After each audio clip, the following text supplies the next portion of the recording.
Hey y'all, welcome back to my channel. My name's Amanda. I'm a small reseller with an eBay store. I recently started this YouTube channel as well, and today I am gonna go over a little bit of stuff that I've pulled and kind of gotten ready to get listed on eBay, and then I pulled a few other things to get prepped and ready to take up to my antique booth. My last video, we kind of toured my booth and the antique store that my booth is in, and we'll be back up there probably this weekend or so. They're doing a big sale and, whole event thing, so I definitely want to take advantage of that. Get some old inventory moved out so that we can usher new inventory in. But today I was going to go over some Tobacciana type collectibles of different kinds, basically ashtrays for the most part. I have a couple other things other than ashtrays here, but for the most part it's ashtrays. And when you're in vintage and antique reselling, different types of Tobacciana items will come across your way. A lot of ashtrays surely will, but then you'll have other items too, like tobacco jars or humidors. There's all kinds of things like, old leather pouches, different kinds of lighters, cigarette containers or compartments, different types of rolling assistant devices. There's a lot that encompasses this category. Old pipes, things like that. Today, again, we're just primarily going over some ashtrays, and I have some different kinds. They come in a different variety of materials. For the most part, they'll be ceramic, porcelain, or glass. Those are the two primary materials you'll see. But I have seen them in things like lucite, which really I think didn't make a lot of sense. I would think that would obviously become damaged when something on fire is stubbed out on it, but I don't know. But I have seen them in different materials. Anyways, so to get things started, we will take a look at this one. He's pretty glossy, so it's kind of hard to see, but he's got his little like cigarette divots here, or holder parts here. Obviously triangular, no. Obviously it's a diamond shape. It's got no markings on the back. But he's got that spattered glaze, and spattered's when it looks like they took a paintbrush and just flicked paint, basically all over, or glaze all over it. So this is a base color of this like kind of hot orange, and then you got yellow and red in here as well. So it's a really cool looking piece, mid-century piece. Don't know who made it. A lot of the porcelain or ceramic factories at that time did these kinds of glazes, anywhere from different California pottery houses to more even bigger name ones, McCoy, Hager. It really could be any of these. I've seen similar ones in Hull and Hager books and stuff, and so I think it would be hard to narrow down specifically who did it, but nonetheless, it's a really cool, very vibrant, very retro, very 60s, 70s colors. As everybody knows, a lot of these things nowadays are kind of repurposed. They're used as trinket dishes. They're used for all kinds of things, just basically as some type of holder. So people use them for their holding like makeup and jewelry. People use them painting and stuff like that. I don't know that I would necessarily advise paintbrushes, but to each their own, So really neat piece. I'll put some references up here for some recent solds. They're not the exact same as this, but similar, at least in style, material, and that kind of thing. Mid-century spatter pieces. On average, they kind of sell anywhere between that $15, $30 range. I would imagine one like this maybe would be around 20, 25, somewhere in there. It's hard to say. He does have a little bit of a tiny flea bite. It's to the glaze, really, not the ceramic itself, but something for sure. But something for sure, if you're going to list it, you definitely want to note those little things. But I would imagine this guy with his very vibrant colors, he's just fun. He's bright. It's an attractive piece outside of that flea bite, which is really unnoticeable. You have to really be looking for it before you notice it. I don't know. I'd imagine probably somewhere around 20, 25 for him. Okay, so this one here, I don't know what to say about it, but you and your one more time for old time's sake. Well, you know. We know. But it's see-through or transparent, you know, back here. It's kind of a smoky gray glass, and it almost kind of reminds me of like fused glass. I'm not sure if it's recycled, fused, I don't know. That kind of thicker glass. A funny novelty decal on here, something I'd imagine you'd pick up at a novelty store, something like Spencer's, stuff like that. I have no idea what this would go for. I don't know who made it. I don't know how old it is. My gut tells me probably somewhere, I don't know, anywhere 70s, 80s, 90s, somewhere in there. Hard to say. But nonetheless, a cute one. I'm not sure who all is looking for this exact comical quote, but we'll put them on eBay and find out, I guess. I was thinking I'd probably list it for $10, $12, see if anybody even showed interest in it. And if not, you know, be prepared to maybe lower it down a little bit. I really couldn't find any similar ones. Novelty quite like this. There were different novelty ones on there, but not quite like this. So we'll see what it ends up going for. So this little guy here, he's a Japan piece. He's lusterware. Just, I don't even know if you can see it on here, but ever so lightly, he's got this, there you can kind of tell, this sort of like green luster. This instrument here is, you know, it looks like a guitar or maybe a banjo, but there's actually lots of different instruments kind of around the world. I have a hand-carved, what do they call it? Animated wood. Can't remember what they called it, but it's basically a toy. And when the ball below him swings, he strums this guitar. And it looks identical to this. Like this is sort of a cello guitar, but in Russia. And I can't remember what it's called, but it's in that listing on my eBay of what that is. But he's got the little spot here for your cigarette. And, you know, as you can see, I mean, that's just a small opening for, so I guess this is an individual, you know, this isn't like the ashtray that you set on the card table for the bridge game, you know, this would be a solo ashtray, one person, one tray sort of thing. I would imagine anyway, because otherwise I don't think that's going to work out so good.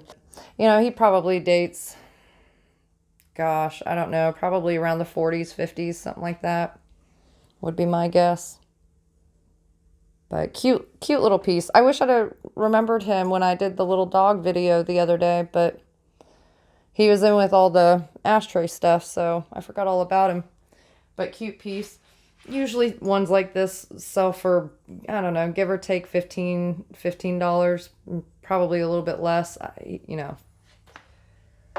He's a little, you could put like a little air plant in him, but he's a little less versatile than, you know, some of the other things that you can really use as a trinket dish. So this one here, I'm sure most of you guys are familiar with this. It is Hazel Atlas. It's their sunflower pattern in, I don't remember if they called it olive green, but this is kind of a darker green.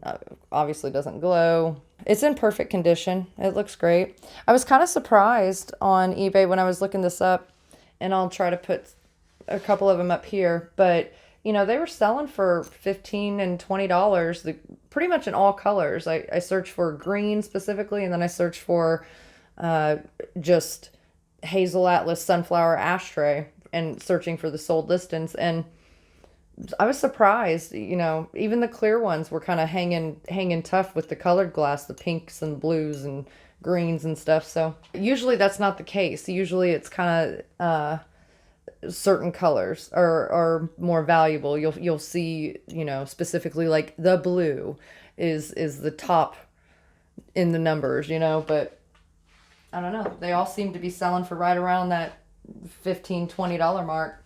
I've got a couple of these like plastic, I guess they'd be like gas station or grocery store kind of pieces. So this is a save a penny or share. Don't save it, share it. It's a share a penny. And it's got a little thing back here, so I imagine it had not a pamphlet, like a little sign, you know, advertising sign back here that it would have held. But Newport, alive with pleasure. Oh, the irony in that. That's conflicting argument, isn't it? I don't know. But there's no marks on the plastic other than embossed number 2 on the base. There's no like manufacturer of who actually made this piece, but I'm not sure what it would go for. I tried looking them up. I don't think they were terribly impressive. So there's going to be certain pieces like this out there that will carry a little more value, that you can flip a little bit, but we don't see this stuff anymore, really. You don't see cigarette advertisement pieces anymore. So despite that fact, not a whole lot of people are hardcore looking for this in particular, but some are. There are some collectors of it. This one here, I'm not sure. I really don't think I found any exact ones on this, but this is Winston America's Best, time, date, but look, it still has the thing. What is this? Like the instructions, and the stickers are still on the sticky things here. So, you know, this normally would have been the thing that has like, well, the time and the date. It's like a, you know, calendar. It's an LCD screen, and this is from 1985, so LCD's been around for a minute, y'all. But I don't know that this has ever been used. I haven't opened up this battery compartment yet, so, you know, all hell could break loose when I do that. But based on the outside of it, and I don't see any staining or anything crazy around the battery compartment, so I don't know that it was ever used. It looked brand new to me. Both of these pieces came in an estate auction as extras, and so, you know, I know they have a little bit of value to them. Are they, you know, I could retire tomorrow value? No, absolutely not. Don't buy these things thinking that they're going to be a jackpot, or at least really investigate it and know what you're doing before you do that. I haven't wanted to play with the buttons or anything on it. It's got these 2 like little buttons in here. And I imagine it's kind of like, you know, where you take a paper clip or whatever and push them. It's probably to reset it or to turn it on, what have you. But anyway, it still has the original instructions, and they haven't been opened. The original tape on them is still on there. So I don't know. I don't know if that helps its value at all. I have not sold anything like this before.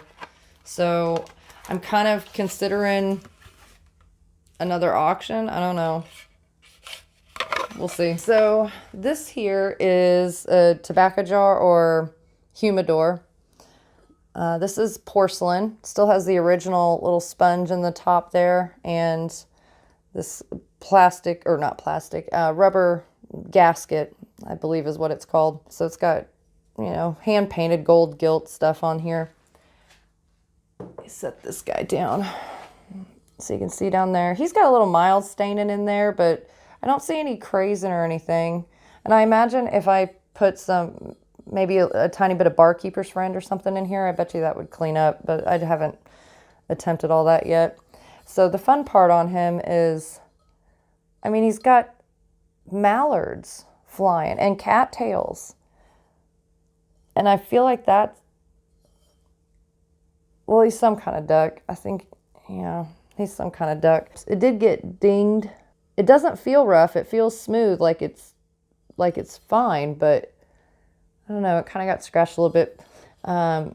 but it's a applied, I don't know if label would be the right word for it, because it's not really a label. It's more like a decal. It's kind of this, they remind me of some of like the antique postcards, you know, the look of it, that real shiny, camoys, I'm not sure how you're supposed to pronounce that, but of London.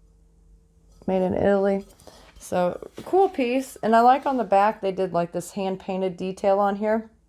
And it kind of looks like the cattails or mimics those cattails to carry that design over. I think these were made in the 50s, or at least this one was. I could be wrong about that. But the company itself, I believe, was bought out and dissolved in the 80s. I can't remember the name of the corporation that bought them out, but Camoys, if I'm saying that right, they had been in business for, I think, over 100 years. And I want to say it was maybe the mid 1800s that over in Italy, this family had started this business, and they made porcelain tobacco pipes and stuff. I believe that's where they kind of started, was in tobacco pipes. So you can still find those. Some of them are on eBay and stuff too. I haven't seen any that were terribly like expensive and stuff, but I mean, they have a pretty interesting history, going back, looking into the progression of their company and all that. But so this has different cigar labels or decals, replicating the labels. I was able to find a couple others. I think I found one on eBay. If I did, I'll put it up here. But I think I found a couple others just doing like a Google Lens search. It looks like it's hand painted, but this seems like a resin to me. The base of it looks resin or like a hydrostone material of some sort. But the tops of this is resin too, and then painted, but it's made to look like tobacco, and it's textured, you know, like it would be if it was tobacco. So it's a cool little item. It's like desk decor, or like a pen holder, a bookshelf decor, that kind of stuff. Man cave decor. Interesting, you know, unique kind of piece. This is very heavy. Very, very heavy. I want to say it was about 3 pounds or so. So this is made in Italy, and it's got all these like replica coins on here. And they're made, you know, they're porcelain, but they're made to feel like metal, silver. And, you know, I would almost say this is a cigar ashtray, but I feel like these little divots on here are just slightly too small for a cigar. But either way, this here is about 2 inches deep. I mean, this is a heavy duty ashtray.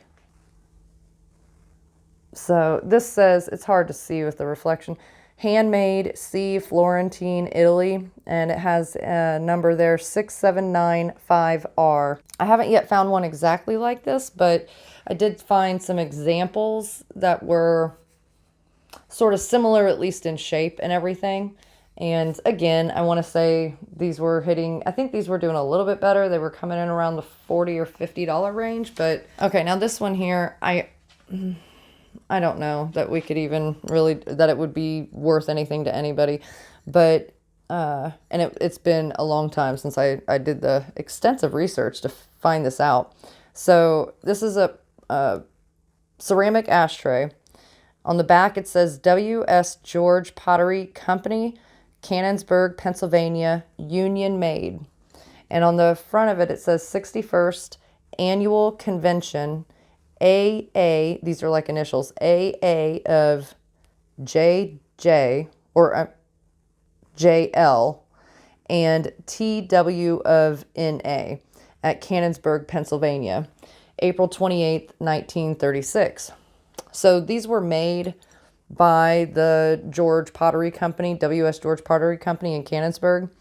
And this was for, I believe, a steel factory. These initials and stuff, they were people at the steel factory, and it had something to do with, their annual convention and stuff. But there was a lot going on at that time with the union, and specifically their union. So when I was doing the research on this, and I don't want to speak out of turn or misspeak on this, but remembering back when I was looking it up, there were a lot of, or some, I should say, like news articles and things like that, kind of went into some of the shenanigans and some of the difficulties the union was going through at that time contract-wise. And I think if you look into the history on unions and all that stuff, especially in this time period, it was pretty exciting. So anyways, this, I believe, came in a lot as an extra.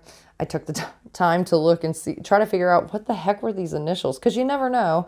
And while I find the history and doing that research and everything really interesting, it doesn't mean that this is still worth it. Even though it's from 1936, doesn't mean it's valuable. And would anybody want that? Maybe there's people out there that collect union memorabilia and things like that. So maybe, but I don't know. I'm debating whether or not to even list it, because I think even if somebody out there wanted it, it wouldn't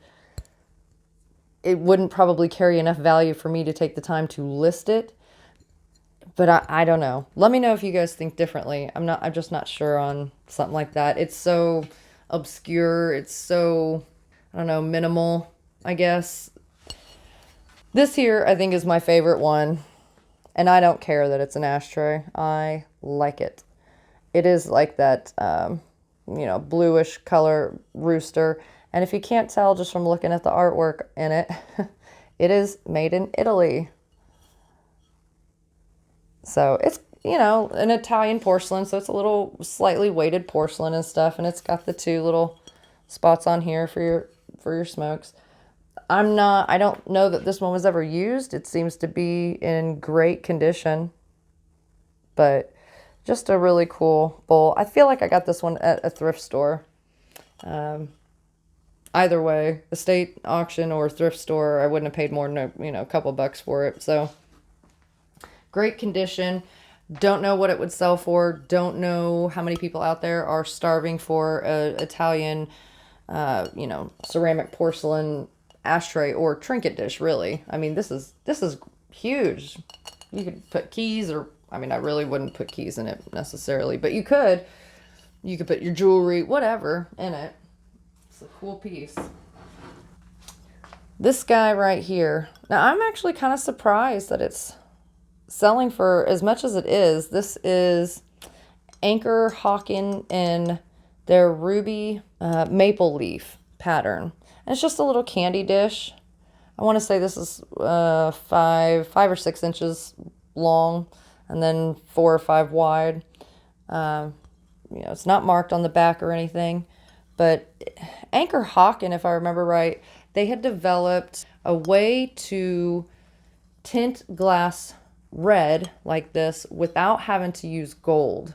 Normally, when red glass was made, it required gold in the mixture to make that ruby or red color. And so that's why red glass was very expensive, in the Victorian days and early 20th century and stuff like that. It's just always been an expensive glass ever since they started making it, because of what is required to make it. So Anchor Hocking had developed a way to turn the glass red without having to use gold. So all of a sudden, these highly manufactured, easily and cheaply produced pieces that still looked really, really great, more people were able to have them in their home. So it went from kind of the more upper classes of folks that could have the fancy crystal and glassware and everything, and all of a sudden many homes in America could, because there were products that mimicked or replicated the fancy, beautiful, expensive pieces, but now they had a piece of it and they could easily afford it in their home. I have 6 of these little guys. I don't know if any of you will recognize this right off the bat or not. It took me a minute. It's kind of this hobnail grape-like texture on it. It's either blown in mold or pressed in mold, but mold form nonetheless. And it's like a, I don't know, little, I hate to say cocktail drink because normally I think of larger glasses with cocktails, but it's definitely shot glass or cordial size. If you don't recognize it, this is by Empoli in Italy. And a lot of you guys will probably know the decanter. It's usually fairly tall and has a stopper that looks like this too. So the whole body of the decanter is this like hobnaily, grapey sort of texture. I don't have the decanter, unfortunately, because the decanter itself has sold, you know, for a good amount of money. Go check that out on eBay. The decanters in pretty much any color sell for a good amount of money. So, but these are the little 6 glasses that would have come with the decanter. What I didn't find on eBay were any current active listings, and I also didn't find any sold listings. So are they just that many people out there don't have them, or does everybody just want the decanter and don't care for the glasses? That to me would defeat the purpose. So I don't know. I'm going to list them on eBay. I don't know how much for. The glasses clearly are not a decanter, but they would match the decanter. So if you have it at home and you don't have these, you know, but I don't know. Considering that there's no comps on them, I don't know where to put them at. Well, let me show you this piece of it first so you can get an idea of the design. All right, so this is Noritake, Morimura Brothers. It has the red M in wreath mark on it. Made in Japan. Rosara is the pattern, and I love this pattern. It is so Art Deco, 1920s, 30s with that green. And, you know, this is a transfer print on here, but I mean, this is an extremely well done transfer print. Extremely well done. Very beautiful. This, of course, is a little nappy dish or a lemon server. Then it has this little piece here, which would have been for, you can see kind of like a condiment server. So it would have had like the salt and pepper shaker, and then usually a little dish with a ceramic or porcelain serving spoon in it. And that would be things, you know, your condiments like your mayo, whatever, jam, whatever you were putting in it. And then this part of it here, I'm not sure, like I feel like this is the size of a saucer, but it's not, like it doesn't have the indentation here. So I'm hesitant to call it a saucer. It's probably just an underplate of some kind. So there's a look at the mark. And this up here that's not actually a crack. That's actually red. It's part of that mark. I don't know how or why they did that, but they did. So yeah, these date to the 20s and 30s. This isn't a bad pattern. It's, you know, you can definitely go on eBay and find sold, you know, comps and stuff for it. This here is a Nippon piece, hand painted, actually hand painted. This whole thing is all hand painted. There's no transfer print on it at all. I'm very cautious about that. I do my darndest to make sure that, you know, if I can't tell just by looking at it, I have a jeweler's loupe and I will get that out and look for signs of hand paint or transfer, whatever, because I just don't like putting on my listing hand painted if it's transfer prints, but it maybe has hand painted accent on it or slip trailing on it, that kind of thing. It's a pet peeve of mine. I don't like doing that. I think that we all make mistakes. I think we all, you know, absolutely do. But if I can do my part to make sure my listings are accurately depicted, or at least to the best of my ability, I think that goes a long way. Because there is a huge difference between a transfer print with some hand-painted accents and hand-painted. Huge difference in value, typically enormously different. So I think it's important to the best of your ability, do the due diligence to make sure before you just put hand painted on it. I see it frequently on listings, and I even will have the same piece and know that it's not hand painted. Not entirely anyway. I feel like if that's being done intentionally, I feel like that can be misleading, and I don't recommend that. So, but these are, I think, orchids or something. Very Art Deco with the handles. Kind of, what would that be, like Greek key, maybe? I'm not sure which way it's supposed to go. I don't know. I always feel like the brown, the darker would be on the bottom. I don't think it would be like that. It feels like it goes that way. I don't know. Nippon mark there. If you're into buying Nippon pieces, I strongly suggest getting a Porcelain Marks book, whether it's Koval's or another source. Koval's is a good one, though. It's a long time trusted resource for looking at marks or up marks for porcelain makers and ceramics in general. But there's a lot of fakes out there on Nippon. I mean, on a good many things, but on Nippon. And some of the fake marks are pretty good and a lot more difficult to recognize if you're not familiar with the multitude of Nippon marks.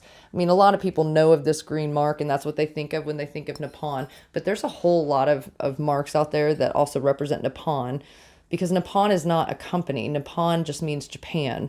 And so, there's a wide variety of different marks out there that still represent the higher, quality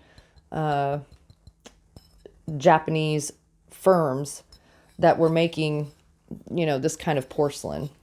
So now Morimura Brothers, their specific firm. We know this one was them because it has their specific mark on it. I think also a good like Nippon collector's book will go a long way. I have 2 or 3 of them, and I want to say each one of them has a fairly lengthy, good amount of, just Nippon history, Nippon porcelain history, Morimura Brothers history, because that's what most people automatically think of when they think of Nippon fancy painting. So Morimura Brothers were a big part of that, huge part of that. Nippon also kind of contracted out a lot of their work. So you'll find a lot of different marks that won't be the Morimura, or it'll be on there in conjunction with it. But I don't know, just something to look out for. Make sure you're familiar with them, because I have bought or received in lots a surprising amount of fake marks, and some of them were beautiful pieces. And that doesn't mean that you still can't sell them, but you'll want to make sure and disclose that it has a fake mark on it. If somebody's buying it for the look of it, they're not going to care. But if they're a hardcore Nippon collector, they're going to care very much. They'll also recognize it as soon as they receive it. So you always want to, to the best of your ability, we all make mistakes, but to the best of your ability, verify that if it has a mark, it is a legit mark. So this one here is Prussia. This is a vanity or dresser tray. It's, porcelain. They got the impressed and stamped mark on here, and it's left bisque or unglazed on the back. Now this here is a transfer print. These roses are all transfer print. It does have hand painting with some white slip trail kind of accents up on the roses. And I think this here with, kind of the thorny stems, they look hand painted, but they look like they're stencil. And then up here along the trim is likely hand painted. The trim is fairly worn in some areas. I mean, this has seen a lot of love. It was on somebody's dresser that utilized it, or somebody's table or whatever. But there's no damage to it. There's no chips or cracks. There's just some, wear to the gold paint, which if it was used, that's what you expect. But even on the bottom of it, it doesn't look bad or beat up or anything, stained or whatnot. Now this one I love. It's beautiful. This one is 100% hand painted. There is no transfer print on here. It's also not signed anywhere. I have looked. I have felt like this little piece in here might be a signature, but I don't think it is. And if it is so, it's meant for you to not know. So this one, the porcelain anyway, is Havel in France. And I don't know if this is Haviland France porcelain that was, you know, just the piece shipped over and then painted by a housewife or whatever. Here, you know, we had different women usually versus whole firms, but usually just women at home that would, to make extra money and stuff, they would hand paint these pieces and everything. Or some of them went to factory or studios and stuff and did the painting there. But this is something that a lot of people were able to do. They were able to learn it at home. They were able to make a little extra money for doing it. And some of the work that you can find on these pieces is just astounding. So this is also a vanity tray. Each one of these are 11 or 12 inches long, I think, and 8 and 9 or so inches wide. But another vanity tray. And this one, you know, I don't see any chips, cracks. I don't see any loss to the paint, which, thank goodness. This is just, that is too pretty. And I'm not sure, I'm thinking maybe, are these cherry blossoms on here? I don't know. But I scoured searching for some sort of signature hidden in this thing, and I just can't find one. Not everybody signed them who painted them, obviously. And then not everybody always wanted, if they did sign it, they didn't always want everybody to be able to automatically see it or be able to see it so easily. And so, you know, modesty was a thing. And there's some of them you'll find where it's on there, but it's kind of hidden. It blends in with the background or, you know, the foliage and stuff like that on there. Both of these pieces, the hand-painted one, I would think would certainly bring a higher value than the transfer print one. That and the fact that it's not only hand-painted, but it's Haviland France. So I'm going to go ahead and go on a limb and say that that's Limoges porcelain. And, you know, I don't know what those will bring. I still need to do a little bit more digging on some vanity trays and stuff and kind of get a feel for that. I don't have a lot to work with outside the fact that it's Limoges porcelain and it's hand painted and it's beautiful. So I wish eBay had a feature that you could plug those in and it'd get you right to the answer. Okay, guys, so that was pretty much everything that I'm going to be getting listed on eBay here over the next day or two. The next group of things I'm going to show you are things that I pulled aside specifically to take to the booth. As I said in the beginning, this coming Saturday, the whole antique shop is going to be having a sale basically, and every vendor can run their own sale however, you know, they choose to. But the whole shop is encouraged to do this Saturday Christmas inspired type sale. And I want to take advantage of this opportunity to potentially have more traffic coming through and hopefully get more inventory moved out. Most of what's up there has been up there for a little bit of time, for, I don't know, no less than a month and at most a year. So it's time to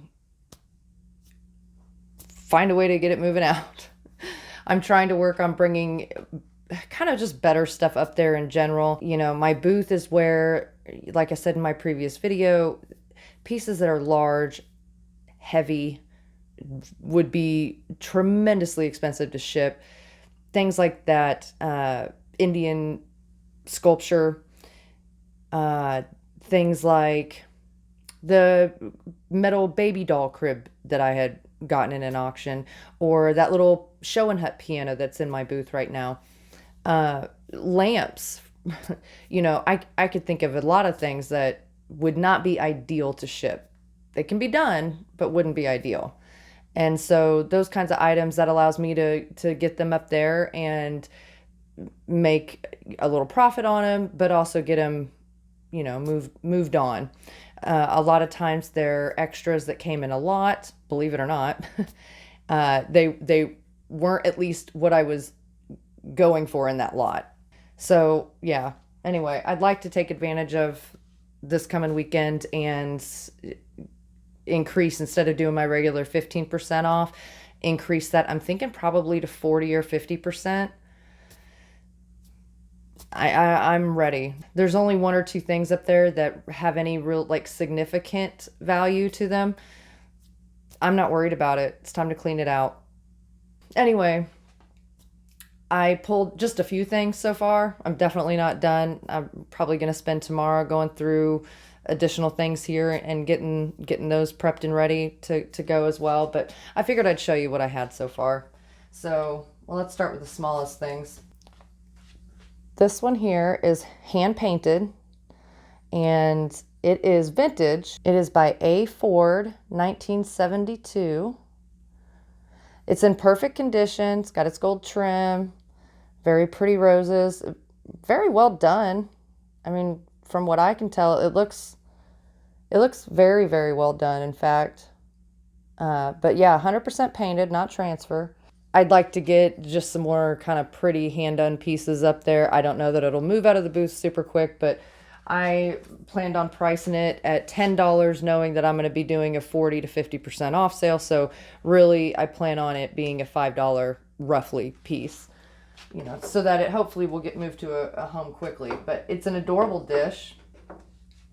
I don't think there's enough value in it for me to list it on eBay, and those kinds of things do sell in my local market. Not as fast as certain other categories, but they do sell.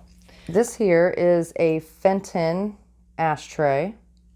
These came in different shapes and sizes, really, but my guy, I've actually had this for a long time.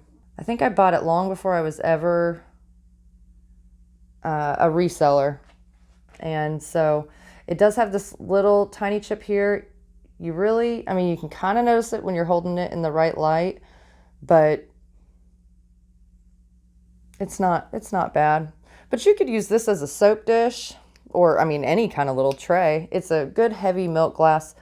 It does have the Fenton embossing back here, Fenton in a circle. It's kind of written in script. So you automatically know when you see that this piece is going to date to, I don't remember what year in the 70s, if it was 71, 72, I don't know. But in the 70s, Fenton switched from doing just all, you know, stickers and hand painted signatures to embossing on their new pieces. So the reason for that was some of the molds and stuff that had been used in previous decades, they were being pulled out from the depths, and Fenton was going to be reusing them. And so one way to make it easier on collectors was to add this embossing to it. So yes, you will recognize this from prior decades. I believe this hobnail white milk glass one, I want to say this one came out in the 50s or late 40s, but either way, it wasn't it was a previous product line that Fenton had put out, and then they reissued. But I mean, it is really pretty. I'm not always a huge fan of milk glass. It depends piece to piece for me, but it's a cute piece. I think on it, I put $6, and because it's chipped. So with whatever I put my sale at, basically half of that. So $3, $3.50. This little guy here, he is a check piece, and I'm sure most of you guys have seen him before. He's a pretty common one. I love it. I think it's adorable. I love the pearl luster on it and everything. It's glazed inside and out, so it's a little creamer. The little kitty does have a little minor boo-boo to his ear there. It honestly doesn't look like a glazed chip. It looks like a glazed skip, which are different things, but you know, some people it does still bother. So anyways, I'm gonna put him in my booth. You can sell them on eBay. You will find them listed. They don't sell for a whole lot. And the reason being is there are so many of them out there that in good condition too. So I, again, listed this one at $10, and knowing that with my sale, he's actually going to be listed more for $5. This is another ashtray. There's only this one little divot right here for your cigarette, but I would imagine because there's only one spot, this isn't like a communal ashtray, again, just like that little Japan ashtray dog. It's not communal. It's meant for one person, right? So I would imagine this came in a set with others, I would think anyway.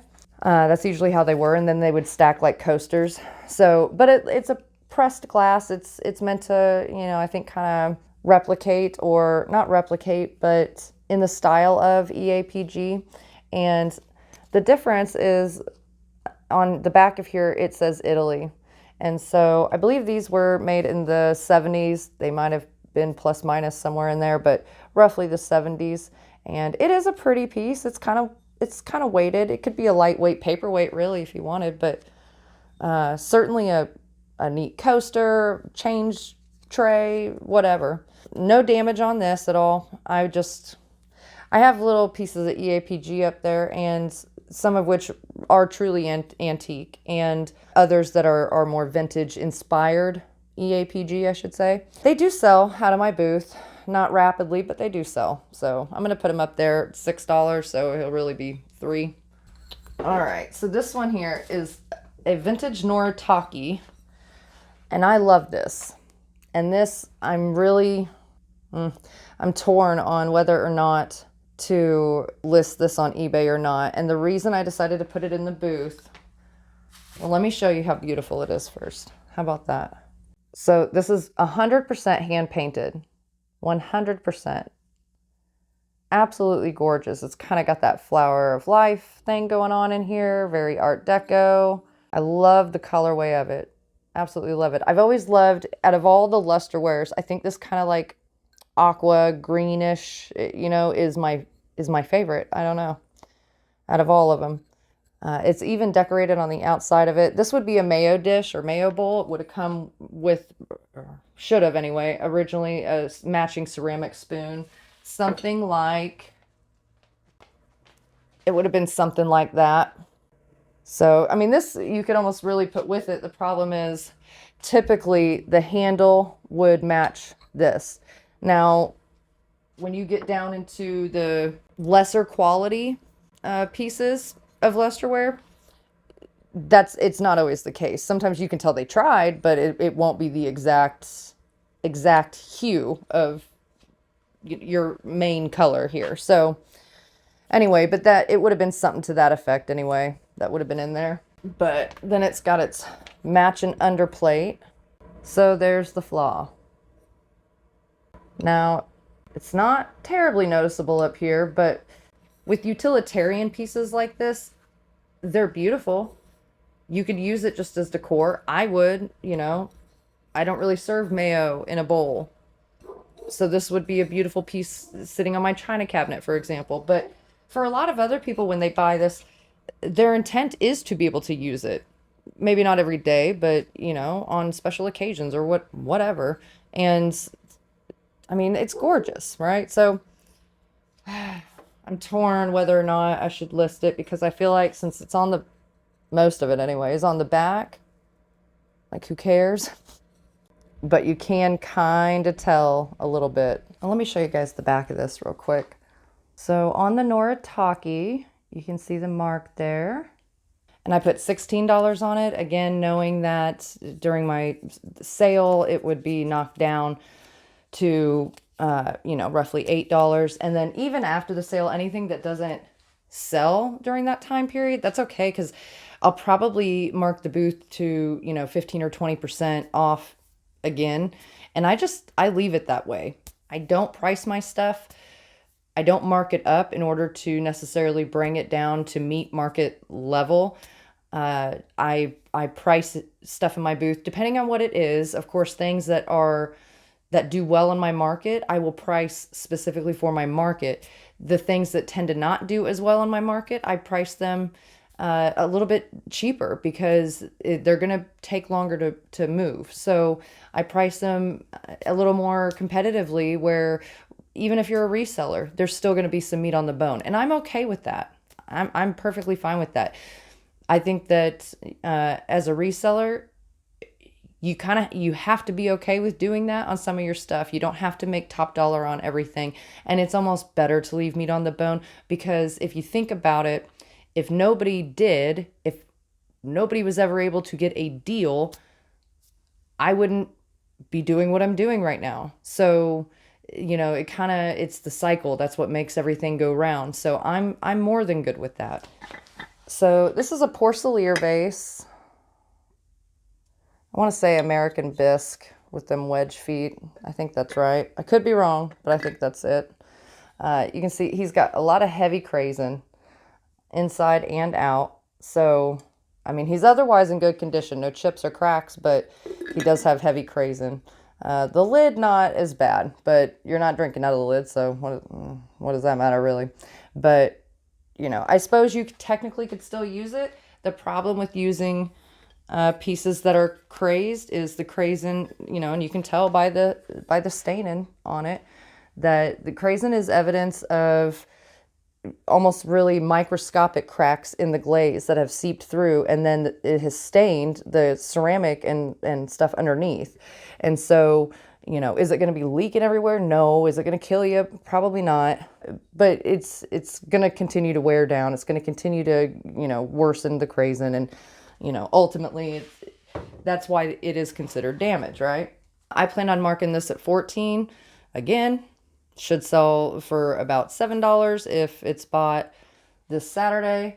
And if not, it'll still be 15 or 20% less than that thereafter. So, I mean, this is a common one. It's not hard to find. It's not even hard to find without the crazing. So typically, and I was kind of surprised in my video where we were at the shop, I saw that trivet, the ceramic trivet that was hanging on the, what do you call that, pegboard wall in my booth, it was still there. And it's a hand painted, sort of Majolica style almost, ceramic trivet. And, you know, any other time I've put mushroom stuff in my booth, it is sold. And that trivet is actually really pretty, like really well done. So I was shocked that it was still sitting there. And I don't think I had it priced over really high, or had it priced at a point that would deter people, but I'll double check it and make sure. So this guy here is a hand, what do you call that? It's not embroidery. It would be crewel. It would be crewel work. And, you know, so I imagine this is late 60s, maybe 70s, somewhere in there. There's the back of it. I don't know who put the masking tape on, but I suppose they did it, you know, to kind of seam down the edges of the fabric. But I haven't taken this out or anything. I was thinking about doing that just to kind of clean the glass, but then I'm debating, like, what if that tape is really the only thing holding that fabric in place where it is? I don't know. Either way, I plan on putting it at the booth. Now this one here, I can't remember how old this is. I had looked it up a long while ago when I first got it, and this picture in here is taken from like an old magazine or something. It says Gala down here, Gala, G-A-L-A. And, you know, it's just kind of a quaint little, I'm not sure if it's a log cabin, but it's certainly a rustic, primitive style house. And it's a really cute little picture. And the frame, I mean, it's definitely vintage. And it's got some of these, you know, slightly older, you know, tiny little picture nail things in there, you know, but this is a pretty nice frame overall, in pretty good condition. It's got a couple little like scratches down here, but I like it. I like that it's got these kind of different colors. You know, these sides are lighter and these are like more brown. I mean, it's just cute. I figured I'd hang it up there, and it looks like something that would sell decently well in my booth. And then I've got a few other things that I have in mind to take up there, and I figured this video is going to be excruciatingly long enough. To any of you who sit and watch the whole thing, I greatly appreciate it. I definitely enjoy making the YouTube videos and showing you guys what I've got going on, and kind of, in a lot of instances, kind of vlogging, you know.